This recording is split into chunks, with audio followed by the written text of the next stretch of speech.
سورہ بقرہ آیت نمبر 184 میں اللہ پاک کا ارشاد ہے بیٹا کہ تو تم میں سے جو کوئی بیماری یا سفر میں ہو تو اتنے روزے اور دنوں میں رکھے.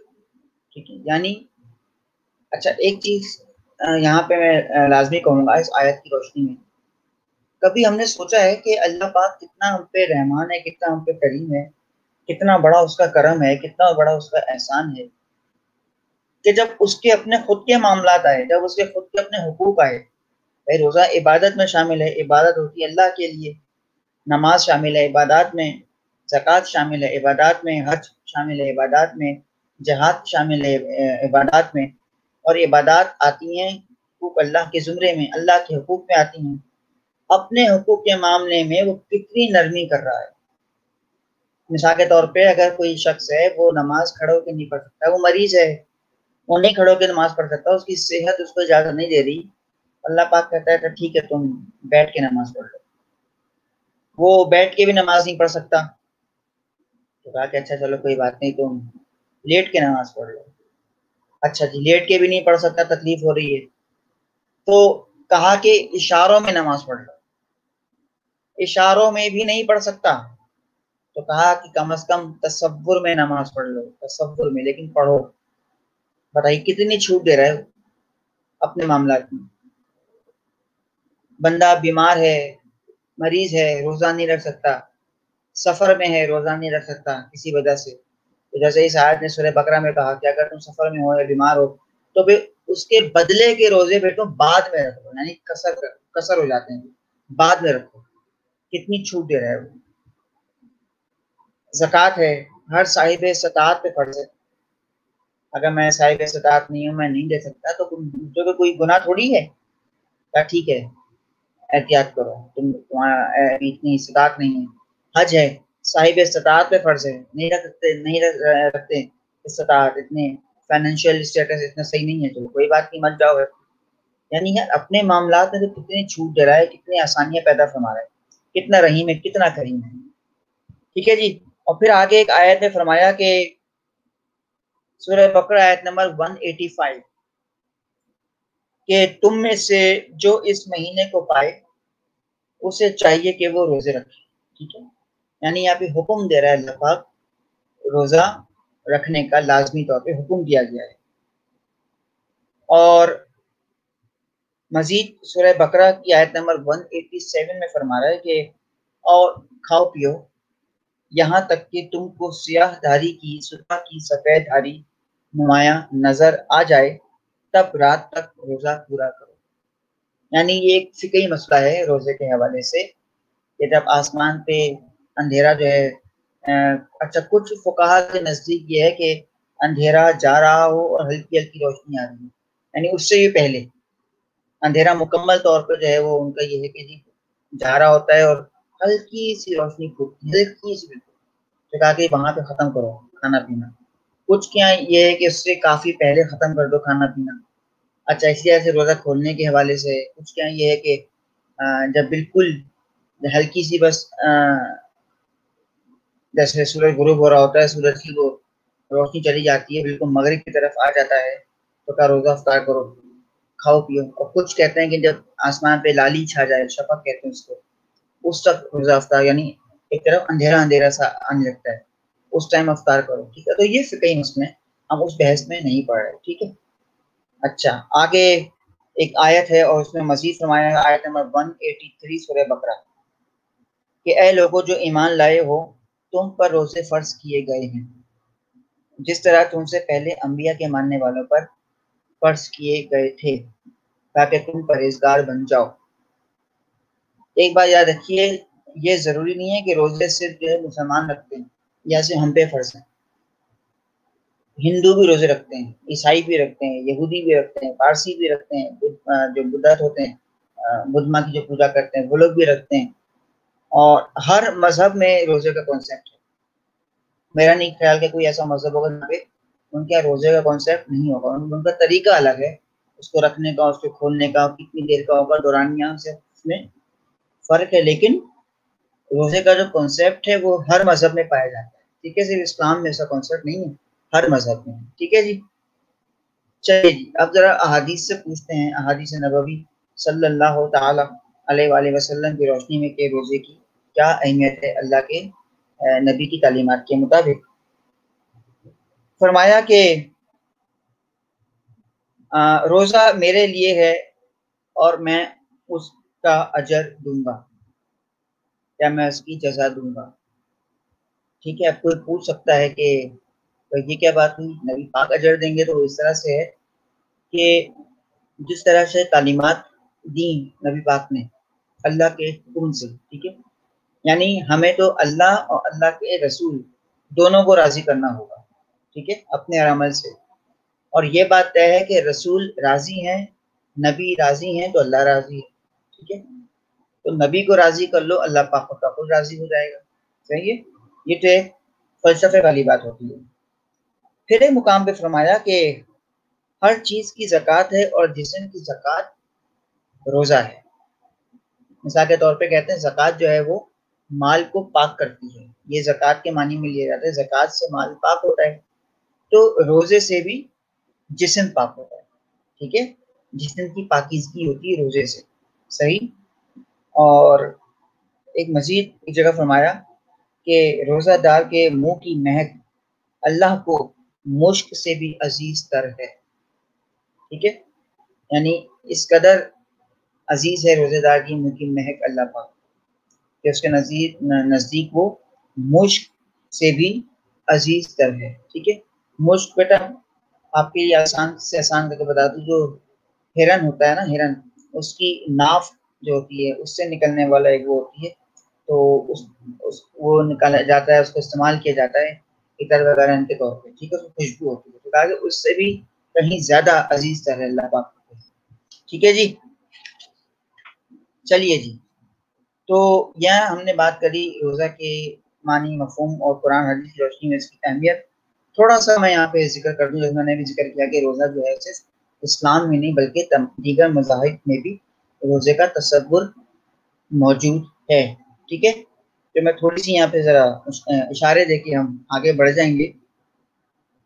کہا کہ جی ہندوستان کو سب سے زیادہ قدامت کا دعویٰ ہے، لیکن برت یعنی روزے سے وہ بھی آزاد نہیں، یعنی وہ اگر یہ ہندوستان ہے، ہندو سب سے زیادہ وہی دعویٰ کرتے ہیں کہ ہم اسلامی تعلیمات کے بالکل آگے ہٹ کے ہیں، تو کہتا ہے ہمارے تو اسلام کے کسی بھی ایسی تعلیم کا کوئی تصور ہے ہی نہیں، ٹھیک ہے۔ حالانکہ یہودی ہیں، عیسائی، یہ تو ہمارے اہل کتاب ہیں، وہ ان کے یہاں سے پھر تھوڑی بہت معاملات جو ہیں ہمارے وہ مل جائیں گے۔ یہاں سے مراد یہ ہے کہ ان کی کتابوں میں ہمارا ذکر ہے، ہماری کتابوں میں ان کا ذکر ہے۔ ہندو وہ کہہ دیتے ہیں، برملا کہتے ہیں کہ ہمارے نزدیک کو بھی ہمارے یہاں تو کوئی تعلق ہی نہیں ہے، لیکن روزے سے کہا کہ ہندو بھی نہیں بچ سکے، وہ بھی نہیں بچ پائیں گے، ان کے یہاں کروا چوتھ کا ورت وغیرہ وہ رکھتے ہیں، ورت کہتے ہیں اس کو، ٹھیک ہے۔ اچھا جی، اچھا کچھ زبان میں اس کو ورت کہتے ہیں، کہیں اس کو ورت کہا جاتا ہے، ٹھیک ہے جی۔ اور کئی ایسی قومیں گزری اس سے پہلے، جناب آدم علیہ السلام کی قوم گزری، جناب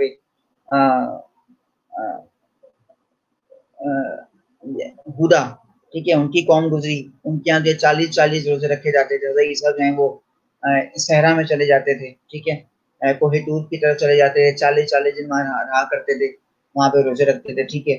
کچھ قومیں ایسی گزری یہود و نصارہ، ان کے یہاں جو ہر مہینے کی 13، 14، 15 تاریخ کو روزہ رکھا جاتا تھا، صحیح۔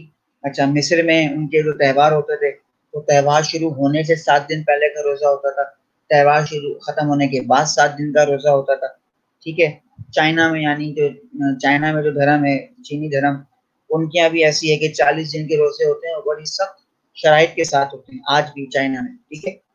اچھا اس کے علاوہ اگر آپ دیکھیں پارسی مذہب ہے، پارسی مذہب میں بھی یہی ہے کہ جب بھی پارسی مذہب کا تو یہ ہے کہ ہر شخص کو، جو بچے سے لے کے بوڑھے تک ہر شخص، ان کے یہ ہے کہ زندگی میں ٹوٹل جو ہے ان کے یہاں روزے جو ہوتے ہیں ان کی کاؤنٹنگ جو پورا کرتے ہیں وہ ٹوٹل 7 سالوں کی، یعنی سال کے ہوتے ہیں 365 دن، ہے نا، تو 365 دن سال کے ہوتے ہیں، اور وہ کہتے ہیں بس اتنے روزے زندگی میں رکھی جائیں کہ وہ 7 سال ان کے مکمل ہو جائیں۔ اب وہ کوئی ایک ساتھ تو خیر کوئی رکھ نہیں سکتا، پھر بھی ہمت ہوتی ہے یا آلٹرنیٹ رکھ لے، جیسا مرضی رکھے، لیکن اس کو اپنا یہ جو فگر ہے وہ اس کو پورا کرنا ہوتا ہے، ٹھیک ہے. کہ 7 سال کے روزے جو مکمل ہے، جس کی تعداد ہے 365 سے اس کو ملٹیپلائی کر لیں، جو بھی اس کی تعداد ہوگی اتنے روزے تو رکھنے ہی رکھنے ہیں. یہ پارسی مذہب میں ہوتا ہے، ٹھیک ہے. اچھا، کچھ ممالک آج بھی ایسے ہیں، خاص طور پہ انڈیا ہے، پاکستان میں بھی ایسا ہوتا ہے کہ وہاں جب موسم باہر آتا ہے تو اسے کچھ روزے جو ہیں وہ رکھے جاتے ہیں، ٹھیک ہے. اسلام میں نہیں ہوتا. پاکستان کی مثال سے جو ہے یہاں پہ بھی ہندو رہتے ہیں، ٹھیک ہے. اور اس لیے اس چیز کو وہ لوگ آسانی کے ساتھ فالو کرتے ہیں، ٹھیک ہے جی. تو یہ تھوڑی سی یہاں پہ میں نے آپ کو بات بتائی روزے کا جو تصور ہے مختلف دیگر مذاہب میں اسلام کے علاوہ، ٹھیک ہے. اچھا، تھوڑی سی میں اشارتاً بات کر لوں مبتلات روزہ کے حوالے سے. بیٹا مبتلات روزہ سے مراد یہ ہے کہ وہ کام ایسے ہوتے ہیں، ایسی کچھ چیزیں ہوتی ہیں، ایسی کوئی باتیں ہوتی ہیں کہ جن کے کرنے سے یا جن کے کاموں کی وجہ سے روزہ باطل ہو جاتا ہے، یا روزہ ختم ہو جاتا ہے، یا روزہ ٹوٹ جاتا ہے، ٹھیک ہے. روزہ ضائع ہو جاتا ہے، زائل ہو جاتا ہے، باطل ہو جاتا ہے، ٹھیک ہے. جو چند باتیں ہیں اس کو غور کیجیے گا. جیسے کھانا پینا، یہ تو بڑی آسان سی بات ہے، ٹھیک ہے. کہ اگر روزے میں کھا پی لیا ہے، ٹھیک ہے، تو روزہ باطل کر دیتا ہے. گانا بجانا، ٹھیک ہے، موسیقی، اس سے روزہ باطل ہو جاتا ہے، ٹھیک ہے. کسی کو گالی دینا، روزہ باطل ہو جاتا ہے. اچھا، اللہ کے رسول سے منسوب کر کے کوئی بھی بات کرنا، یعنی قرآن پاک کی کوئی بھی آیت یا اللہ کے رسول سے منسوب کر کے کسی بھی حدیث کو گڑھنا، یہ اس سے روزہ باطل ہو جاتا ہے، ٹھیک ہے. یعنی جھوٹ باندھنا، ٹھیک ہے، تہمت باندھنا، ٹھیک ہے. کسی انسان پہ جھوٹا الزام لگانا، تہمت لگانا، اس سے بھی روزہ باطل ہو جاتا ہے، ٹھیک ہے. اچھا، کوئی ایسا انجیکشن یا کوئی ایسی دوا لینا جو کہ صحت کے متعلق انجیکشن لینا. اب یہ کہہ رہے ہیں ہم نے کھایا تھوڑی ہے، ہم نے تو انجیکشن لگوایا، تو اس انجیکشن سے بھی روزہ باطل ہو جاتا ہے، ٹھیک ہے. اچھا، پھر پورا سر ہے، پورے سر کو بالٹی میں ڈبو دینا جاتی اس گھر سے کہ جی گرمی بہت لگ رہی تھی، اس سے روزہ باطل ہو جاتا ہے. سرسوں کا تیل وہ سر پہ لگا دینا، مالش کرنا، اس سے روزہ باطل ہو جاتا ہے، ٹھیک ہے. ویسے کئی ایسے باتیں ہیں، ایسے کام ہیں، لیکن آپ کے نصاب کے مطابق یہ باتیں کافی ہیں آپ کو بتانے، ٹھیک ہے جی. یہاں تک ہم آگے بڑھتے ہیں اور آپ تھوڑی سی بات کر لیتے ہیں یہاں پہ کہ روزے کے فوائد کے حوالے سے، کہ روزہ فائدہ کیا پہنچاتا ہے، ٹھیک ہے. روزے سے ہمیں کیا فائدہ ہوتا ہے. اگر ہم بیٹا تھوڑے فوائد کی بات کریں روزے کے متعلق، تو غور کیجئے کہ اس سے کیا ہوتا ہے. روزے سے ہمدردی اور مساوات کا درس ملتا ہے. مثال کے طور پہ آپ دیکھتے ہیں کہ خاص طور پہ ہمارے کراچی میں تو یہ ٹرینڈ ہے ماشاءاللہ سے. کہتے ہیں پورے پاکستان میں کراچی کو یہ اعزاز حاصل ہے کہ اتنے بڑے پیمانے پہ یہاں پہ لوگ اتنے خلوص کے ساتھ، اتنے بڑے دل کے ساتھ سحری اور افطار کا اہتمام کرتے ہیں، پروگرام کرتے ہیں. آپ دیکھتے ہیں دیگر مقامات پہ کراچی میں خاص طور پہ کہ لوگ کس طرح سے افطار کروا رہے ہوتے ہیں. اچھا، جہاں افطار ہو رہا ہوتا ہے یا سحری ہو رہی ہوتی ہے، وہاں پہ کسی بھی قسم کی کوئی نسلی امتیاز نہیں ہوتا، کوئی رنگ و نسل کا فرق نہیں ہوتا، کوئی زبان کا فرق نہیں ہوتا، کوئی کسی مسلک کا فرق نہیں ہوتا کہ کون آ رہا ہے کون جا رہا ہے، سب کو کھلا رہا ہے. ایک دلی کیفیت ہے، ٹھیک ہے. سب کا ایک خلوص ہے، اس میں ایک محبت ہے، ایک ہم آہنگی ہے، ٹھیک ہے. مساوات یعنی کہ برابری کا ایک درس مل رہا ہے، ہمدردی ہے، ٹھیک ہے. اس کے بعد کہا کہ جی بہترین قوم کی تشکیل ہوتی ہے روزہ سے، کیونکہ روزہ سے بیٹا ایک نظم و ضبط پیدا ہوتا ہے، ٹھیک ہے. جیسے مثال کے طور پہ میں روزے سے ہوں، میں باہر نکلا، میں بائک پہ تھا اور میں غلطی سے کیا ہوا کہ جی آگے والی بائک والے کو میری بائک لگ گئی، یا اس کی گاڑی پہ میری بائک لگ گئی، ٹھیک ہے. یا میں جا رہا ہوں اور پانی اڑاتا ہوں چلا گیا، کسی کی کپڑوں پہ پانی چلا گیا، ٹھیک ہے. عام دن ہوتے ہیں تو ہم دیکھتے ہیں کہ کس طرح سے ہمیں فوراً غصہ آ جاتا ہے، ہم فوراً بفر جاتے ہیں، ہم فوراً غصے میں آ جاتے ہیں، ٹھیک ہے. فوراً دست و گریباں ہو جاتے ہیں، آستین پلٹا لیتے ہیں. لیکن آپ نے رمضان میں روزے میں خاص طور پہ یہ محسوس کیا ہوگا کہ لوگ وہاں پہ تربیت کرنے کی کوشش کرتے ہیں. ظاہر ہے جو بائک میں چلا رہا ہوں میں بھی روزے سے ہوں، سامنے والا بھی روزے سے ہے، دونوں ایک دوسرے کی کیفیت کو جانتے ہیں، دونوں ایک دوسرے کی جو اندرونی کیا کہیں حالت ہے وہ جانتے ہیں کہ یہ بھی روزے سے ہے، اس کو بھی پانی کی طلب ہو رہی ہے، مجھے بھی طلب ہے، چلو روزے کرو. اور سب سے بڑی بات یہ ایک دوسرے کو مسکرا کے دیکھ لیں، وہیں پہ ساری بات تمام ہو جاتی ہے. تو یہ کیا ہوتا ہے، بہترین قوم کی تربیت ہو رہی ہوتی ہے اس طرح سے. لیکن بڑی معذرت کے ساتھ میں نے تو ابھی بھی اس وقت اس دور میں بھی میں دیکھتا ہوں ایسے لوگوں کو بالکل افطار کا وقت ہوتا ہے، افطار سے آدھا گھنٹہ پہلے آپ باہر نکل جائیں ذرا ٹریفک میں آپ دیکھیں پھر لوگ اگر ذرا سا بھی، اس میں کیا ہوتا ہے سبھی کو جلدی ہوتی ہے گھر پہنچنے کی، ٹھیک ہے. اچھا میں تو بہت دفعہ دیکھا ہے لوگ درگزر کرتے ہیں جو چھوڑ جائیں وہ بھی جائے اور میں بھی جاؤں، لیکن کچھ ہوتے ہیں بیچارے احمد بیوقوف کہہ لیں کہ وہاں وہ اس پہ بھی لڑنے کے لیے آمادہ ہوتا ہے. خاص طور پر ہمارے یہ چنچی والے اور وہ مزدہ والے اور یہ تیار ہوتے ہیں کہ آج ایک نہ ایک کا سر پھاڑنا ہے، ٹھیک ہے.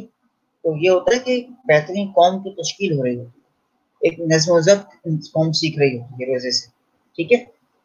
اچھا اس کے بعد ہے کہ اجتماعی احساس ذمہ داری. ابھی جیسے میں نے آپ کو سے پہلے ذکر کیا روزہ افطار کا سحری کا سلسلہ ہوتا ہے، ٹھیک ہے. کہ قوم میں کیا ہوتا ہے کہ ایک ہمدردی کا جذبہ ہوتا ہے، اسی طرح سے ان میں احساس ذمہ داری ہوتی ہے، ٹھیک ہے. وہ ایک ذمہ دار قوم بن رہے ہوتے ہیں. دیکھیں اللہ پاک کا سلسلہ دیکھیے آپ کہ وہ کس طرح سے قوم کی ایک تربیت ہو رہی ہوتی ہے، ساتھ ساتھ کہ ذمہ داری ہو رہی ہوتی ہے. ذمہ داری سے مراد یہاں پہ کیا ہے کہ جیسے رات کو افطار ہو گیا، ٹھیک ہے، اور اس کے بعد اپنا تراویحوں کا سلسلہ ہے یا نمازوں کا سلسلہ ہے، جو بھی معاملات وغیرہ ہیں، ٹھیک ہے.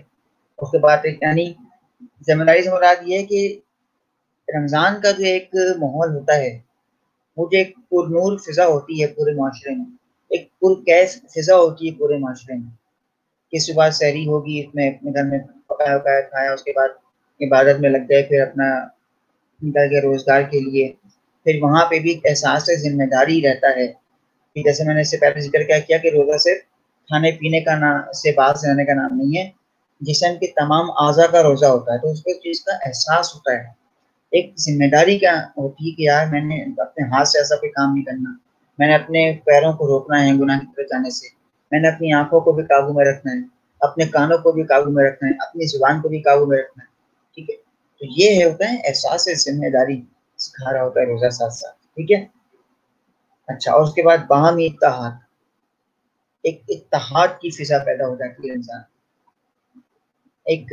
یا اکثر آپ دیکھتے ہیں کہ لوگ رمضان میں افطاریں بانٹ رہے ہیں، کوئی بھی آ رہا ہے مانگنے والا، خاص طور پہ اگر آ جائے افطار کے وقت تو یقین مانے عام طور پہ تو پھر آپ منع کر دیں گے آنے والے کو، لیکن اس وقت بھائی وقت ایسا ہو رہا ہوتا ہے وہ افطار کا کہتے ہیں دعاؤں کی قبولیت کا وقت ہوتا ہے کہ ہم سے رہا نہیں جا رہا ہوتا کہ ہم اس کو انکار کرتے ہیں، ہم کچھ نہ کچھ دے کے چلو یار دے دو کوئی بات نہیں مانگنے والا ہے دعا تو دے گا، ٹھیک ہے. تو یہ فوائد پہنچتے ہیں اس طرح سے روزے سے، ٹھیک ہے. اچھا آخری بات میں یہاں پہ کر رہا ہوں روزے کے حوالے سے، پھر میں آؤں گا زکوٰۃ کی طرف، ٹھیک ہے. کہتے ہیں کہ سائنس نے بھی اس بات کو پروف کیا، تحقیق کے مطابق سائنس نے کہا کہ جی ہمارے جسم میں نا کچھ جو میدا ہوتا ہے، جیسے ڈاکٹرز نے تحقیق کری، ٹھیک ہے. اور یہ بڑی میں آپ کو ذمہ داری کے ساتھ کہہ رہا ہوں، آپ کو یقین نہ آئے تو آپ نیٹ پہ باقاعدہ سرچ کیجیے گا. اچھا میں پھر والی بات کہہ دوں کہ ہمارے یہاں عادت تو ہے نہیں تحقیق کرنے کی، ہمیں توفیق تو ہے نہیں تدبر کرنے کی اور فکر کرنے کی، ہم تو جو سن لیتے ہیں اس پہ آنکھ بند کر کے یقین کر لیتے ہیں، ٹھیک ہے. ہم کبھی سوچتے نہیں کہ جی ہمیں جو کہا گیا ہے کم از کم تھوڑا سا اپنا بھی ہم تدبر کر لیں، تھوڑا تکلیف دے دیں اپنے چھوٹے سے ذہن کو. ہم نہیں کرتے، تھوڑا سا کرنا پڑے گا ہمیں، ٹھیک ہے. اور آپ کوشش کیجیے، آپ سرچ کیجیے اس بارے میں، گوگل پہ آ کے سرچ کیجیے کہ یعنی باقاعدہ نان مسلمس نے اس پہ سرچ کیا، نان مسلمس کی ریسرچ ہے، یہ نان مسلم ڈاکٹرس کی ریسرچ ہے، جرمنی کے ڈاکٹرس ہیں انہوں نے اس پہ ریسرچ کی. اور ریسرچ کیا تھی یہ سنیے ذرا کہ انہوں نے کہا کہ جی انسان کا جو میدا ہے نا، اسٹمک انسان کا مسلسل یہ کھانا اس پہ آ رہا ہے، فوڈ آ رہا ہے، اس کو ایبزارب کر رہا ہے، کچھ انزائمس وغیرہ کا کچھ سسٹم ہوتا ہے. مجھے تو خود نہیں پتا میڈیکل کے بارے میں، لیکن جو میں نے سنا ہوں میں آپ کو بتا رہا ہوں، ٹھیک ہے. تو انہوں نے کہا کہ جی کچھ گیپ ملنا چاہیے اسٹمک کو، کچھ وقفہ ملنا چاہیے اسٹمک کو، ٹھیک ہے. تو پوچھنے والوں نے پوچھا کہ جب وقفہ دے دیا جائے گا اسٹمک کو تو انسان تو مر جائے گا بھوک سے. تو انہوں نے کہا بھوک سے نہیں مرے گا، کبھی نہیں مرے گا. کیسے نہیں مرے گا؟ کہا وہ یوں نہیں مرے گا کہ اسٹمک میں کیا ہوتا ہے کہ کچھ بیکٹیریاز ہوتے ہیں، ٹھیک ہے، کچھ بیکٹیریاز ہوتے ہیں، وہ بیکٹیریا جو ہوتے ہیں اس اسٹمک کی صفائی کرتے ہیں اس دوران. وہ جو گیپ ملتا ہے نا اسٹمک کو جب انسان کچھ نہیں کھاتا اس دوران، وہ جو اس گیپ مل گیا ہے، یعنی آسان سے الفاظ میں فیکٹری کو جب بند کر دیا گیا، مزدور چلے گئے ہیں سارے، ٹھیک ہے، کوئی کام نہیں آ رہا، ٹھیک ہے، فیکٹری بند ہے، اندر صفائی کا کام چل رہا ہے. آسان سے الفاظ میں اندر فیکٹری بند ہے، فیکٹری میں کام چل رہا ہے، صفائیاں ہو رہی ہیں، ٹھیک ہے، ریفرنش ہو رہا ہے سب کچھ. جب تو بیکٹیریا ہوتے ہیں وہ صفائی کرتے ہیں پھر اسٹمک کی، اور اس میں سے پھر جو خون کو الگ ایک روانی مل رہی ہوتی ہے، جسم میں الگ سی ایک توانائی مل رہی ہوتی ہے خود ساختہ طور پہ، بغیر کچھ کھائے پیے. وہ تو صفائی ہو رہی ہے اسٹمک کی، وہ جو رگیں جا رہی ہیں خون میں ادھر ادھر، وہ سب جیسی بات ہے لاکھوں کروڑوں رگیں ہیں، کوئی ایک تو ہے نہیں، ٹھیک ہے. تو مسلسل جو خون کی روانی ہے وہ ریفریش ہو جاتی ہے، ٹھیک ہے. جو ریسپیریٹری سسٹم ہے انسان کا، سانس لینے کا ہے، لنگس کا سسٹم، وہ سب ریفریش ہوتا رہتا ہے ساتھ ساتھ، یعنی ان دنوں میں.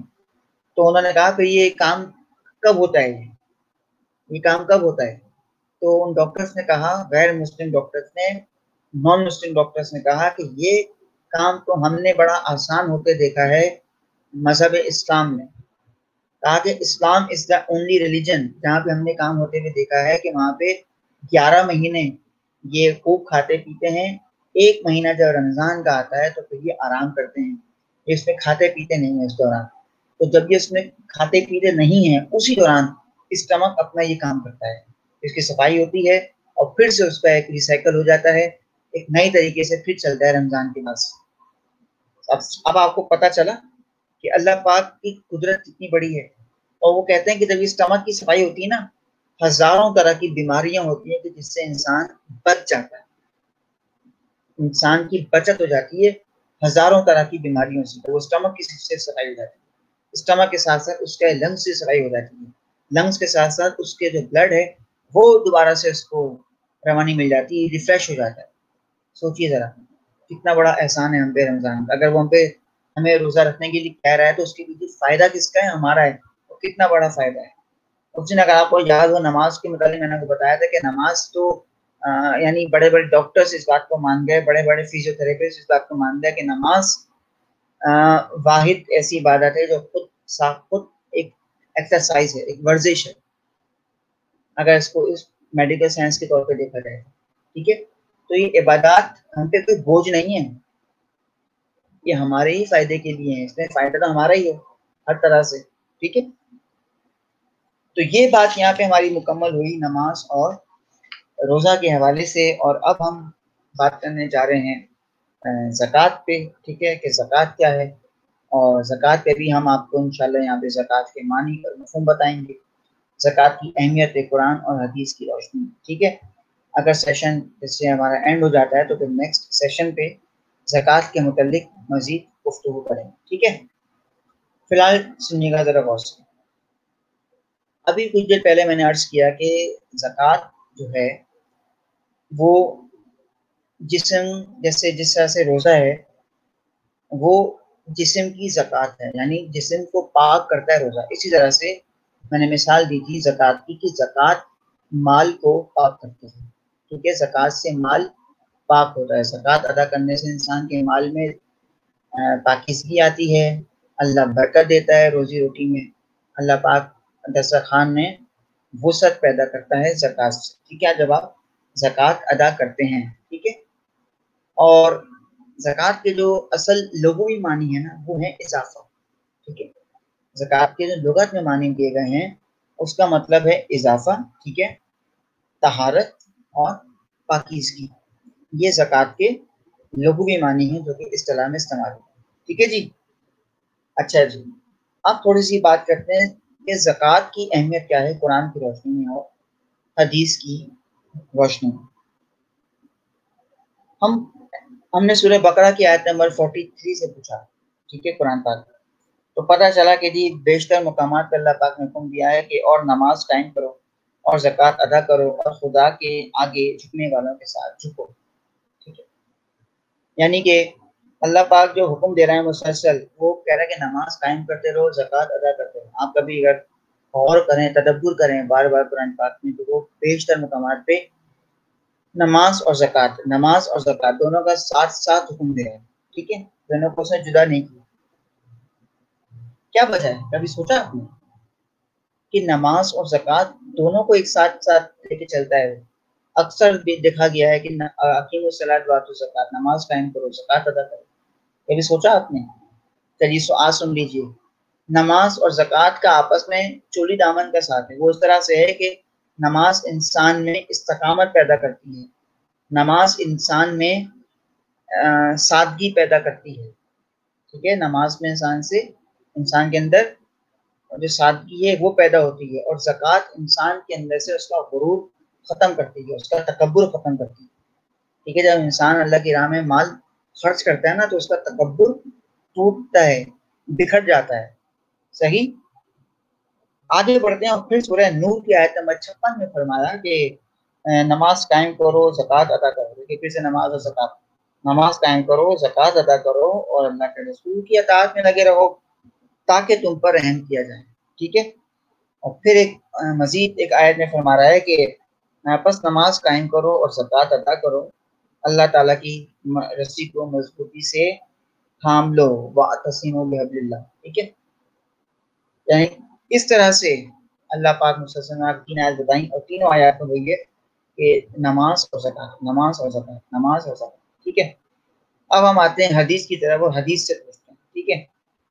حدیث کی روشنی میں نبی پاک صلی اللہ تعالیٰ علیہ وسلم کا ارشاد مبارک کہ حضرت جابر ابن عبداللہ انصاری فرماتے ہیں کہ نبی پاک نے فرمایا کہ نماز ادا کرو، ٹھیک ہے، اور زکوٰۃ دیا کرو، اور ہر مسلمان کی خیر خواہی کیا کرو، ٹھیک ہے۔ نماز بھی ادا کرو، زکوٰۃ بھی ادا کرو، اور مسلمانوں کی خیر خواہی کیا کرو، یعنی کہ ان کے حال چال پوچھا کرو، ان کی پوچھ گچھ میں رہا کرو، ٹھیک ہے۔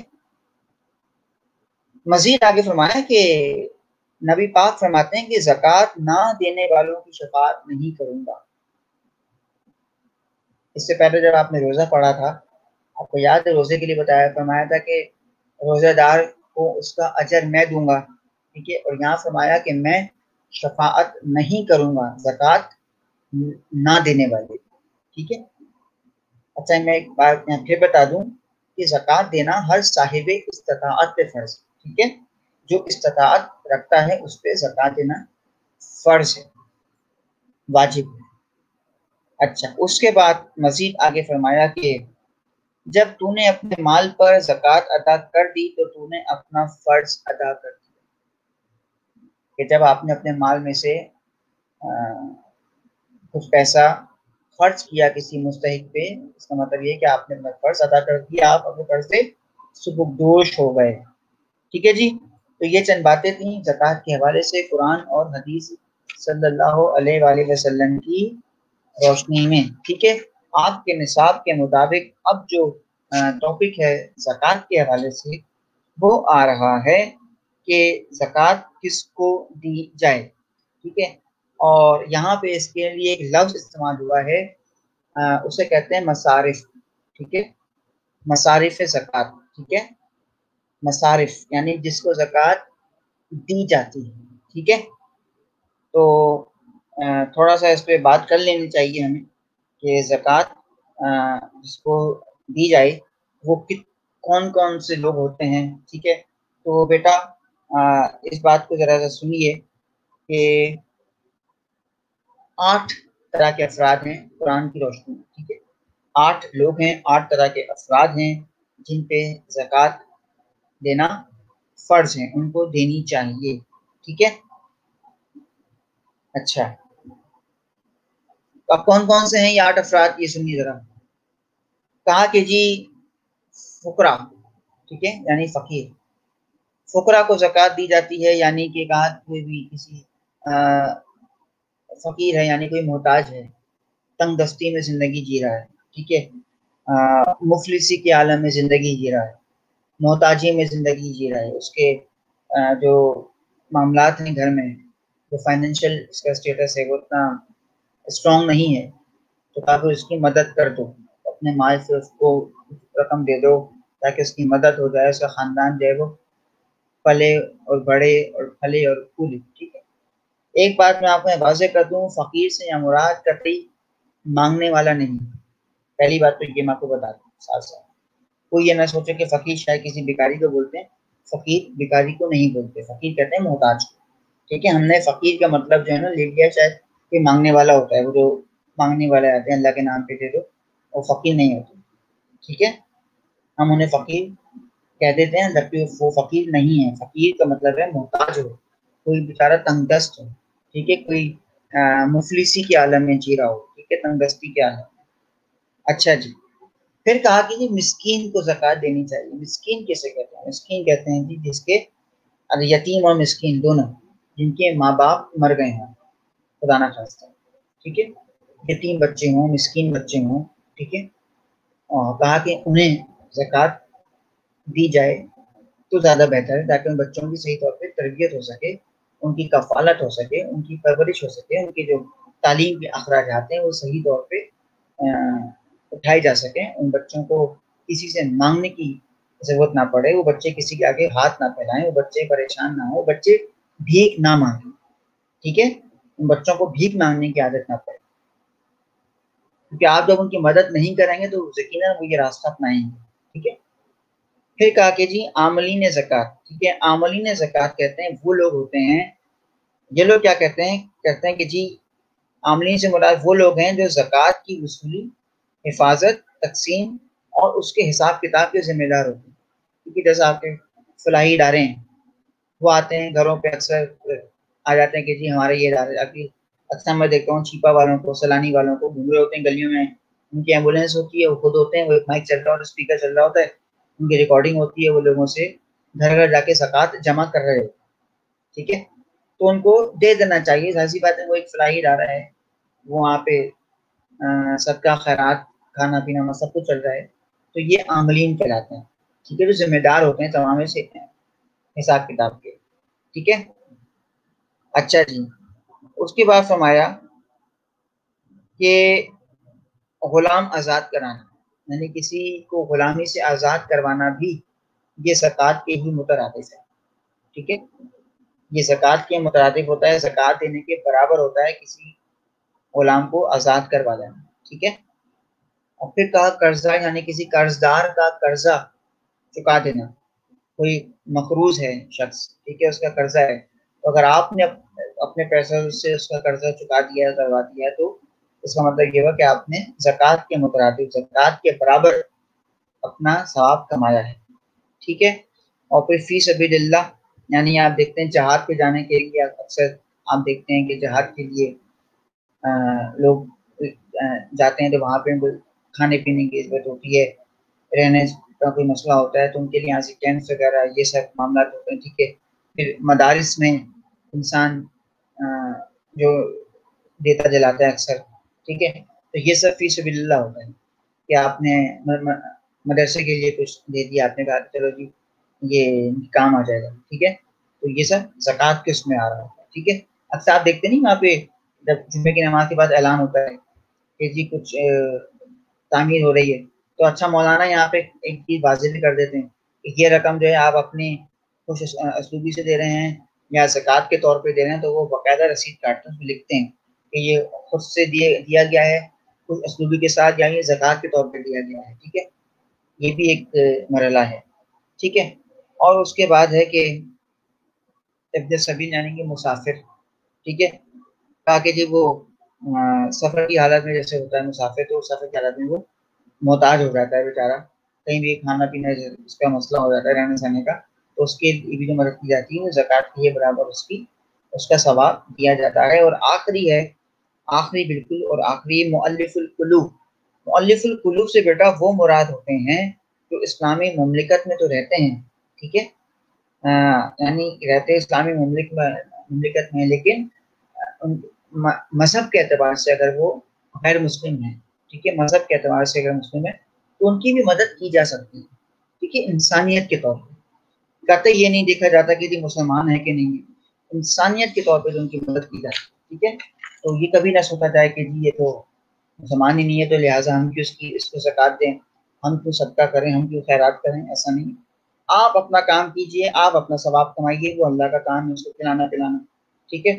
اچھا یہ ہو گیا مصارف زکوٰۃ، اور آخری اس میں عنوان ہے زکوٰۃ کے حوالے سے زکوٰۃ اور ٹیکس میں فرق، ٹھیک ہے۔ زکوٰۃ اور ٹیکس میں فرق، اس میں یہاں پہ کچھ پوائنٹس ہیں، میں دلیل بتا دوں، ٹھیک ہے۔ پہلا یہ بیٹا کہ زکوٰۃ جو ہے وہ دینی فریضہ ہے، ٹھیک ہے، جبکہ ٹیکس جو ہے وہ ریاست کا مسئلہ ہے، وہ معاشرتی فریضہ ہے۔ یعنی جب آپ سوسائٹی میں رہتے ہیں، جب آپ ایک ملک میں رہ رہے ہیں، پاکستان میں رہ رہے ہیں، تو آپ کا فرض ہے کہ آپ ٹیکس پے کریں، ٹیکس ادا کریں، ٹھیک ہے۔ جبکہ زکوٰۃ کا تعلق دین سے، مذہب سے، اسلام سے، ریاست سے، یعنی آپ کی اسٹیٹ کا پاکستان سے اس کا کوئی واضح تعلق نہیں ہے، ٹھیک ہے۔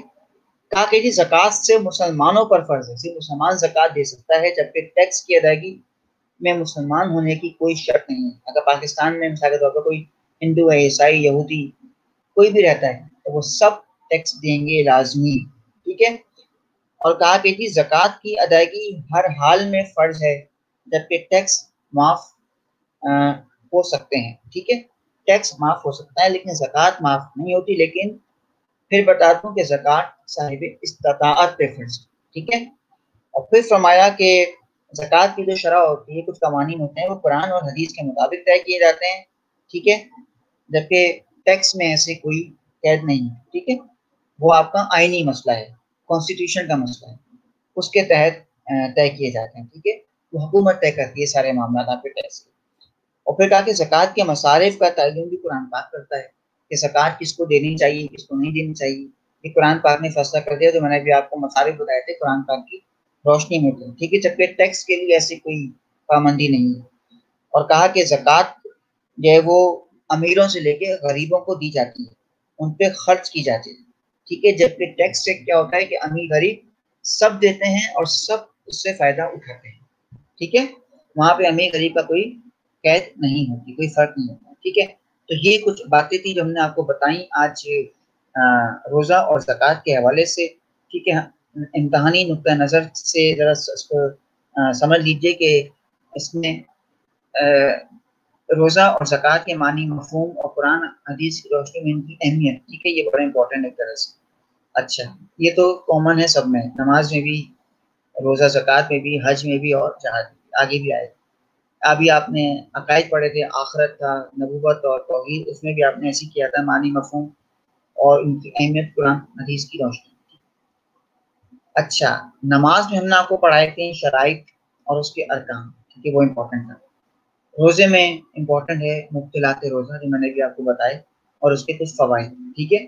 جبکہ زکوٰۃ میں آپ کو جو زکوٰۃ کے مصارف ہیں، یہ اور زکوٰۃ اور ٹیکس میں فرق، یہ دونوں بہت امپورٹنٹ، ٹھیک ہے، یہ الگ الگ ہے اس طرح سے۔